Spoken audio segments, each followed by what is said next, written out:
Hi guys, അപ്പോൾ ഇന്ന് എൻ്റെ ഫിസിക്സിൻ്റെ പ്രാക്ടിക്കൽ മെയിൻ എക്സാം കഴിഞ്ഞു.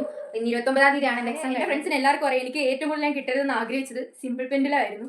ഞാനിവിടെ ചെന്ന് കയറിയതും എനിക്ക് ഫസ്റ്റ് കിട്ടിയ ക്വസ്റ്റ്യൻ പേപ്പറല്ല, ഫസ്റ്റ് ക്വസ്റ്റ്യൻ സിമ്പിൾ പെൻഡിൽ. പിന്നെ അങ്ങനെ എല്ലാം പോയി. ഇൻവിജിലേറ്റർ എന്ന് പറഞ്ഞു കഴിഞ്ഞാൽ പുള്ളിക്കാരാണെന്നുണ്ടെങ്കിൽ വന്നപ്പോൾ തൊട്ടിട്ടേ ഇങ്ങനെ ഓരോ ആൾക്കാർ നോട്ട് വിട്ട് വെക്കുമല്ലോ, ഞാൻ ഒരു നോട്ടപ്പുള്ളിയായിരുന്നു.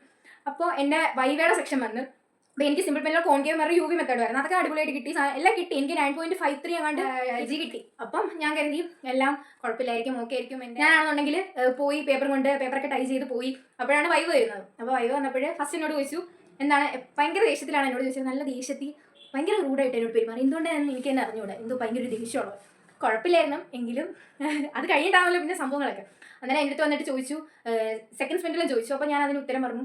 അത് കഴിഞ്ഞിട്ട് എന്താണൊക്കെ ചോദിച്ചു. അപ്പോൾ ഞാൻ കരുതിയത് നമുക്ക് കിട്ടുന്ന 2 എക്സ്പെരിമെൻറ്റിന് എന്തെങ്കിലും ചോദിക്കും, അപ്പോൾ അതിനുള്ള ഉത്തരം പറഞ്ഞത്. എനിക്ക് കിട്ടിയ 2 എക്സ്പെരിമെൻറ്റിന് ചോദിച്ചതിന് ഉത്തരം എനിക്ക് അറിയാൻ ഞാൻ പറഞ്ഞു.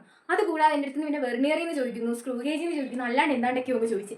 എനിക്ക് അറിഞ്ഞൂടാ. അത് കഴിഞ്ഞിട്ട് സ്ക്രൂ ഗേജിൻ്റെ പറഞ്ഞപ്പോൾ മുടി അളക്കാൻ പറ്റും, എന്നപ്പോൾ അളന്നുകൊണ്ട് പറഞ്ഞു എന്തൊക്കെയോ പറഞ്ഞു കഴിച്ചു. അവസാനം ഞാൻ അന്നേരം എല്ലാം അവിടെ ഉറച്ചങ്ങിരുന്നു. അവിടെ നിന്ന് അങ്ങോട്ട് ഇറങ്ങിയപ്പോഴത്തേക്ക് എൻ്റെ കണ്ണൊക്കെ അങ്ങ് നിറഞ്ഞു. എന്തിനാണ് എനിക്ക് ഇപ്പോഴും അറിഞ്ഞൂടാ. കണ്ണൊക്കെ നിറഞ്ഞു, പിന്നെ ടെൻഷനായി, ശ്വാസമുട്ടലായി, അങ്ങനെ വല്ലാത്തൊരു അവസ്ഥയായിരുന്നു. പക്ഷേ ലാബ് ഞാൻ നല്ലോണം ചെയ്തു. എനിക്ക് സിമ്പിൾ പെൻഡിലും കിട്ടിയെങ്കിൽ എനിക്കൊരു സന്തോഷം എന്ന് പറഞ്ഞാൽ ഞാൻ വിചാരിച്ച രീതിയിൽ എനിക്കത് ചെയ്യാൻ പറ്റിയെന്നുള്ളൊരു, എൻ്റെ മാക്സിമം രീതിയിൽ ഞാൻ വൃത്തിക്കായി ചെയ്തെന്നുള്ളൊരു സന്തോഷമുണ്ട്. പക്ഷെ അത് കഴിഞ്ഞിട്ട് നടന്ന സംഭവങ്ങളെക്കുറിച്ച് ഓർക്കുമ്പോൾ അയ്യോ എനിക്കിപ്പോൾ ചിരി വരുന്നുണ്ട് സത്യം പറഞ്ഞാൽ. അപ്പോൾ ഇതൊക്കെയായിരുന്നു എൻ്റെ ലാബിൻ്റെ ഒരു എക്സ്പീരിയൻസ് എന്നൊക്കെ പറയുന്നത്. അപ്പോൾ നിങ്ങൾക്ക് എങ്ങനെ ഉണ്ടായിരുന്നുള്ള ഉറപ്പായിട്ടും കമൻറ്റ് ചെയ്യാം. അപ്പോൾ എല്ലാവർക്കും ഓക്കെ, ബൈ.